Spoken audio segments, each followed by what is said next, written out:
Financial markets పై పట్టు సాధించాలనుకునే వాళ్ళు Revanth conduct చేసే వెబినార్ కోసం ఈ నెంబర్ కి కాల్ చేయండి. నమస్తే, నేను జీవి సత్యనారాయణ. ఈరోజు ఇప్పుడు ఈ టాపిక్ ఏదైతే ఉందో ఈ ఎపిసోడ్లో బయోసెక్యూరిటీ యాక్ట్ తోటి మనకి ఎలా ఉండబోతుంది, ఏమవబోతుంది అనే దాని మీద విశ్లేషణ. అయితే అమెరికా ప్రభుత్వం ఏదైతే తీసుకొస్తున్న ఒక కొత్త చట్టం అన్నమాట. అయితే మన దేశంలోని ఔషధ పరిశ్రమలకి ఎంత ఉపయోగపడుతుంది అనేది ఇప్పుడు ప్రధానంగా చర్చనీయాంశం జరిగింది. అయితే ఈ అమెరికా ప్రభుత్వం ఏదైతే ఉందో కొత్త చట్టం తీసుకురావడం జరిగింది. అయితే మన దేశంలోని పరిశ్రమ వర్గాల్లో ఈ ఫార్మాకి సంబంధించిన అనమాట ప్రధాన చర్చనీయాంశం. అయితే ఈ చట్టం వలన మనకు కలిగే మేలు ఏదైతే ఉందో దాని మీద పరిశ్రమ వర్గాలు దృష్టి సారించడం జరుగుతుంది. అయితే ఈ బయోసెక్యూరిటీ యాక్ట్ ఏదైతే ఉందో యుఎస్లో యునైటెడ్ స్టేట్స్ ఆఫ్ అమెరికాలో హౌస్ ఆఫ్ రిప్రజెంటేటివ్ ఇటీవల ఆమోదించడం జరిగింది. అయితే దీనికి సెనేటు అనుమతి రావాలన్నమాట. ఆ అనుమతి లభించితే ఇక స్టార్ట్ అయిపోతుంది. ఎన్ని ఫార్మాలిటీస్ సింపుల్గా. అయితే ఆ తర్వాత అమెరికా అధ్యక్షుడు సంతకం చేస్తే ఈ యాక్ట్ ఏదైతే చట్టం ఉందో అమల్లోకి వచ్చేస్తుంది. అయితే వచ్చే కొద్ది నెలల్లో ఈ ప్రక్రియ పూర్తవుతుందని ఒక అంచనా. అయితే మనం ఈ లోపల ఏం చేయాలి, ఎలా ఉంటుంది, దానివల్ల ఉపయోగం ఏంటిది అనేది చూద్దాం మనం. అయితే కొన్ని ఇతర దేశాలు ఏవైతే ఉన్నాయో ముఖ్యంగా చైనా అన్నమాట. ఈ చైనా కంపెనీలతోటి అమెరికా కంపెనీలు ఏదైతే వ్యాపార కార్యకలాపాలు సాగించడం కోసం ఈ చట్టం నిషేధిస్తుంది అనమాట. అంటే ఈ చైనా తోటి ఎక్కువ శాతం ఉండకూడదు. చైనా దిగుమతులు కానీ చైనా నుంచి ఏవైతే ఎగుమతులు అంటే దిగుమతులు అయితే అక్కడికి చైనా నుంచి ఎక్స్పోర్ట్స్ లేకుండా అంటే దిగుమతులు తగ్గించుకుందాం అనే ఉద్దేశంతో వీళ్ళు అంటే చైనాతోటి బిజినెస్లు తగ్గించుకోవాలని సింపుల్గా వ్యాపార కార్యకలాపాలను సాగించడం ఈ చట్టం నిషేధిస్తుంది అనమాట. దానివల్ల ఏమవుతుంది, మనకు ఉపయోగం. ఆ ఉపయోగం ఏంటిదని చూద్దాం. అయితే ఈ చైనాలో బీజీఐ, ఎంజీఐ, ఉగ్జీ అప్టెక్, కంప్లీట్ జీనోమిక్స్ ఇవి అనుబంధ సంస్థలు ఆ లిస్టులో ఉన్నాయన్నమాట. ఇది బ్యాన్ లిస్టులో బ్యాన్ చేయాలనే ఉద్దేశంతో. అయితే ఈ చైనా ఏదైతే దూకుడికి కళ్ళం వేసే ఉద్దేశంతో ఈ చట్టాన్ని రూపొందిస్తున్నారు అనేది సుస్పష్టం అవుతుందన్నమాట. అయితే ఫలితంగా యుఎస్ కంపెనీలు వాళ్ళ యొక్క కాంట్రాక్ట్ తయారీ అవసరాల కోసం ఇతర దేశాల ఫార్మా కంపెనీల వైపు దృష్టి పెట్టాల్సి ఉంటుంది అన్నట్టు. అయితే అప్పుడు మన దేశ ఫార్మా రంగంలోని సిడిఎంఓ అంటే కాంట్రాక్టు అభివృద్ధి తయారీ సంస్థల కంపెనీలకి ఎక్కువ అవకాశాలు ఉంటాయనేది భావిస్తున్నారు ఈ యాక్ట్ వల్ల. అయితే 16.60 లక్షల కోట్ల పైనుంది. ఏది ఇప్పుడు ప్రపంచవ్యాప్తంగా ఔషధాల కాంట్రాక్టు అభివృద్ధి తయారీ పరిశ్రమ $200 బిలియన్ పైగా ఉంది. అయితే ఈ పరిశ్రమ ఏటా అంటే ఫార్మా సెక్టార్ 13% వృద్ధి నమోదవుతుంది. ఈ సిడిఎంఓ పరిశ్రమలో ప్రస్తుతం చైనా వాటా 8-9% వాళ్ళే ఉన్నారనమాట. అయితే మన దేశానికి 2.5 నుంచి 3% వాటా ప్రజెంట్ ఉంది.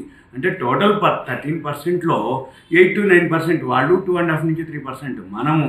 అయితే మన దేశంలో మన దేశ విభాగంలో ఏదైతే మన దేశానికి సంబంధించిందో కొన్ని ప్రత్యేకతలు ఉన్నాయన్నమాట. అయితే చైనాతో పోలిస్తే మన దేశంలో తయారీ వ్యయాలు తక్కువ, అంటే ప్రొడక్షన్ కాస్ట్ మన దగ్గర తక్కువ.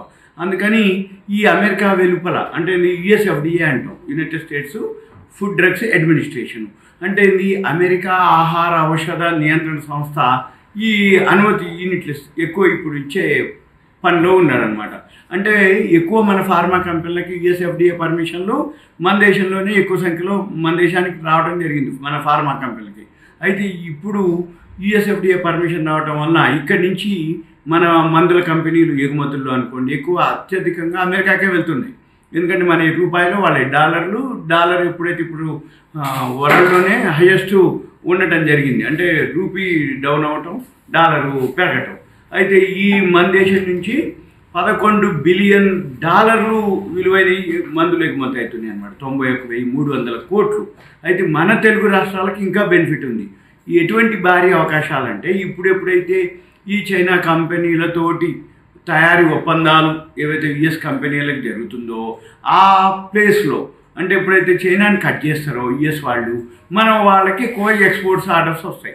దాంతో మన కంపెనీలకి ఎక్కువ ఉంటుందన్నమాట. అంటే ఈ బయోసెక్యూర్ యాక్ట్ ద్వారా ఇది ఏంటిదంటే 8 ఏళ్ల సమయం ఉంటుంది ఇవన్నీ కంపెనీలను ఎంపిక చేసుకోవడానికి, ఇతర దేశాలకి ఎక్స్పోర్ట్ చేయడానికి. అయినా కూడా యుఎస్ కంపెనీలు మన దేశం వైపు చూస్తున్నాయని, దీనివల్ల స్థానిక ఫార్మా కంపెనీలకి ఎగుమతి అవకాశాలు పెరుగుతాయి అనేది విశ్వసిస్తున్నారు అనమాట. ఇప్పుడు ప్రజెంట్ ఏది బెనిఫిట్ అయితే ఎలా బెనిఫిట్ అయితే చూద్దాం.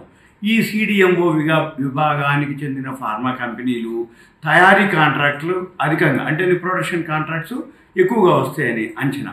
అయితే తెలుగు రాష్ట్రాల్లో ఏదైతే నమోదు అయినాయి, అంటే మన ఏపీలో తెలంగాణలో ఏవైతే ఉన్నాయో దివీసు, లారసు, Suven pharma, Aurobindo, Newland laboratories వంటివి ఈ సిడిఎంఓ కార్యకలాపాలు సాగిస్తున్నాయి. అందుకని ఈ దేశీయ ఫార్మా కంపెనీలు ఏవైతే ఉన్నాయో వాళ్ళ మ్యానుఫ్యాక్చరింగ్ అనుకోండి, పరిశోధన అనుకోండి, అభివృద్ధి సామర్థ్యాలు అనుకోండి పెంచుకోవడానికి ఇవన్నీ కూడా యుఎస్ కంపెనీలతోటి భాగస్వామ్యానికి సిద్ధం కావాల్సి ఉంటుందన్నమాట. ఇప్పుడు మన పని ఏంటిది అంటే, ఇప్పుడు ఏవైతే మీకు కంపెనీలు పేర్లు చెప్తున్నామో అవన్నీ కూడా మీకు ఒక ఇన్ఫర్మేషన్ మాత్రమే. అయితే ఉదయం నుంచి ఏదైతే మనకి ఈ ఎప్పుడైతే పేపర్లో రావడం జరిగిందో బయోసెక్యూరిటీ యాక్ట్ తోటి ఉదయం నుంచి మాకు కాల్స్ రావడం జరిగింది. ఇది ఏంటిది, దీని మీద ఏమన్నా ఇన్ఫర్మేషన్ ఉందా లేదా అని అంటే ఇప్పుడు మీకు ఒక వీడియో చేసి మీకు పబ్లిష్ చేస్తున్నాం. అయితే ఇదంతా కూడా మీకు ఒక అవేర్నెస్, ఎడ్యుకేషన్, ఇన్ఫర్మేషన్ మాత్రమే. అయితే రాబోయే రోజుల్లో ఫార్మా కంపెనీలు ఏవైతే ఉంటాయో వాటిల్లో ఏవైతే ఉన్నాయో అది ఏం చేస్తుంది, ఎటువంటి డ్రగ్స్ ఎక్కువ యుఎస్కి ఎక్కువ ఎక్స్పోర్ట్ చేస్తాయో ఆ కంపెనీలు మాత్రం బాగా అభివృద్ధి. ఉదాహరణకి దివీస్ ల్యాబ్ ఉంది. దివీస్ ల్యాబ్ మ్యానుఫ్యాక్చరింగ్ కాదు అది కంపెనీ, ఓన్లీ ఫార్ములేషన్స్. అంటే ఏదైతే మ్యానుఫ్యాక్చరింగ్ ఫార్మాస్యూటికల్ కంపెనీలు ఉంటాయో ఆ ఫార్మాస్యూటికల్ కంపెనీలకు కావాల్సిన ఇంగ్రీడియంట్స్ వీళ్ళు సప్లై చేస్తారు. అంటే ట్యాబ్లెట్ కానీ క్యాప్సూల్ కానీ అనుకోండి, ఆ రా మెటీరియల్ అంటే ఇప్పుడు క్యాప్సూల్ ఉంటుంది, ఆ గొట్ట ఉంటుంది, ఆ గొట్టాలు వీళ్ళు సప్లై చేస్తారు. ట్యాబ్లెట్ ఉంటుంది, ఆ పౌడర్ ఉంటుంది, ఆ పౌడర్ వీళ్ళు సప్లై చేస్తారు. అది ప్యాకింగ్ అనుకోండి, అది ఎలా ఎక్కువ శాతం ఆ ఎక్స్పైరీ డేట్ ఉంటుంది 2 years 3 years అట్లా.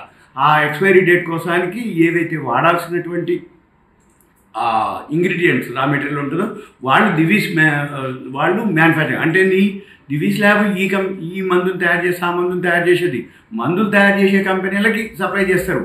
అంటే ఏ మందుల కంపెనీ కూడా దివీస్ ల్యాబ్ నుంచి అది కొనుక్కుంటుంది. అంటే ఏంటిది, దివీస్ ల్యాబ్కి ఎప్పుడు ఏదో ఒకటి ఉంటుంది. ఆ కంపెనీ లాభాల్లో ఉందా నష్టాల్లో ఉందా అనే సంబంధం లేదు.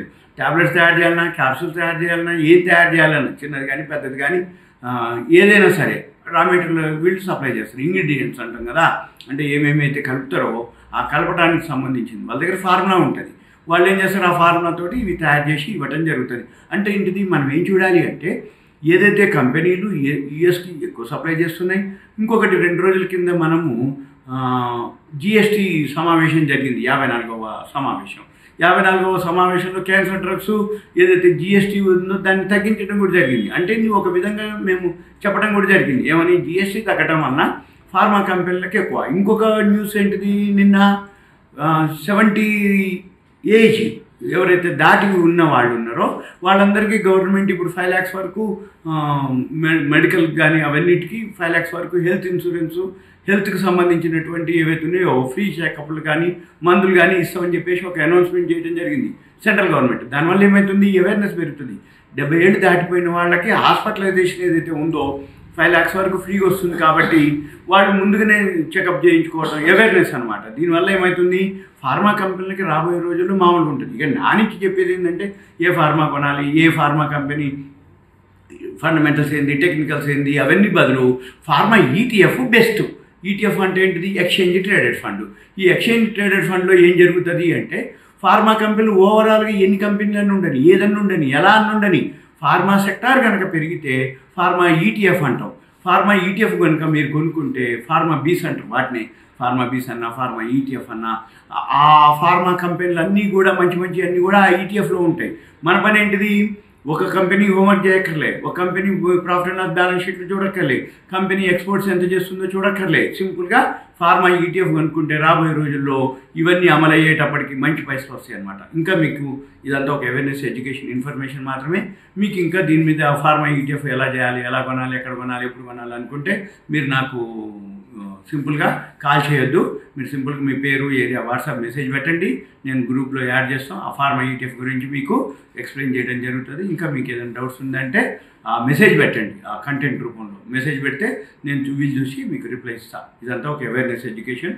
సుమన్ టీవీ ప్రేక్షకులకు ధన్యవాదాలు. Thank you. సెలవు.